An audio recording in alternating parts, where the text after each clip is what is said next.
Assalamu alaikum warahmatullahi ta'ala barakatu. Barkanku da kasancewa da mu a cikin wannan tasha tamu mai albarka.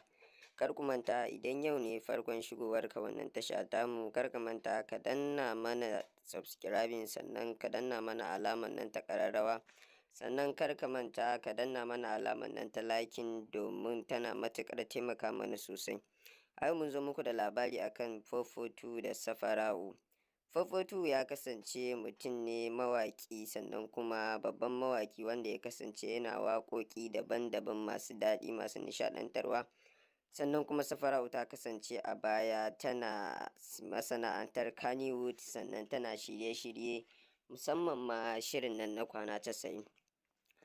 Sannan a baya mun faɗa muku cewar 442 ya kasance mutum ne wanda yake a cikin ƙungiyar YNS. Watakan ƙungiyar nan ta su DJ AB wanda suke tare suke waƙoƙi. Daga baya kuma sai ya zame daga cikin wannan ƙungiya ya koma gefe ya ci gaba da rayuwarsa ba tare da ya shiga wata ƙungiya ba. Kar ku manta danna mana alamar nan ta subscribing, sannan ku danna mana alamar nan ta ƙararrawa domin ci gaba da sauraron shirye-shiryenmu. Mun gode.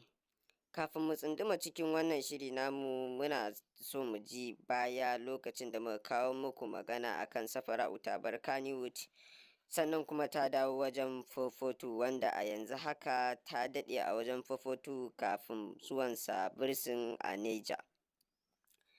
Kar ku manta dai a baya mun faɗa muku cewar Safara'u dai ta kasance mace ce mai ilimi, sannan kuma tana da karatu sosai.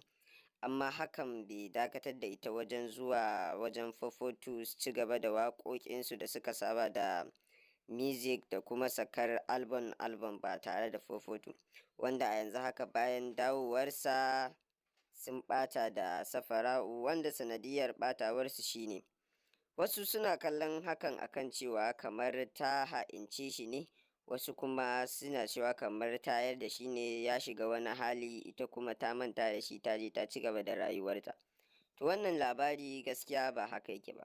Abin da ya faru tsakanin 442 da Safara'u shine bayan 442 ya tafi prison na Nijar, ita kuma Safara'u an same ta an mata nasihohi, wanda dama can a baya an yi mata nasiha akan cewa ta daina ta 442 saboda ita ɗa mace ce, shi kuma ɗa namiji ne, ko me zai yi ba kamar ita ba, wanda bata ɗauka ba a baya. Sai a wannan lokaci aka samu nasara an yi mata faɗa da nasihohi akan rayuwa, wanda hakan ya sa ta tsaya ta nutsu ta ɗau magana da ake gaya mata da gaske, kuma ta ga hakan bai dace ga 'ya mace ba, sannan ta yi wa kanta faɗa, sannan kuma ta bar jikin 442. Bayan ya dawo kuma ita kuma ta koma can, har ana tunanin cewar za ta yi aure a yanzu haka. Safara'u aure za ta yi nan da bayan sallah.